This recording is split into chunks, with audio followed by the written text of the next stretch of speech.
నా ప్రియ సహోదరులారా, దేవుడు మనిషికి మంచి చేస్తాడు, చెడు అస్సలు చేయడు. కానీ మనిషి దేవుని నమ్ముకొని బతకకుండా ఎవరో వచ్చి ఏదో చెప్తే వాళ్ళ మాట నమ్ముతారు.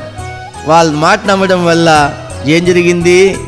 క్వాలిటీ తగ్గిపోయింది, ఆయుస్సు తగ్గిపోయింది, జీవితంలో దేవునికి మనిషి మీద నమ్మకం తగ్గిపోయింది. వీళ్ళు నా మాట వినరు, వీరు కరెక్ట్ ప్రజలు కాదు. దేవుడే మాట్లాడుతున్న మాట ఆదికాండం 8వ అధ్యాయంలో, నరుల హృదయాలోచన వారి బాల్యం నుండి చెడ్డది. అంటే పుట్టుకతోనే మనిషి హృదయ ఆలోచనలు ఎలాంటివి?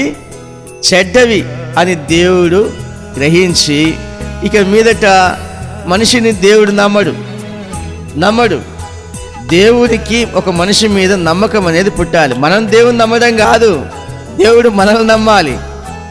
అప్పుడు ఆ మనిషి జీవితం ఆశీర్వాదకరంగా, మేలుకరంగా ఉంటుంది. మనల్ని దేవుడు నమ్మే విధంగా ఈ భూమి మీద బతకగలుగుతున్నామా? బతకగలిగితే గనక సౌఖ్యము, ఆనందమే కలుగుతుంది.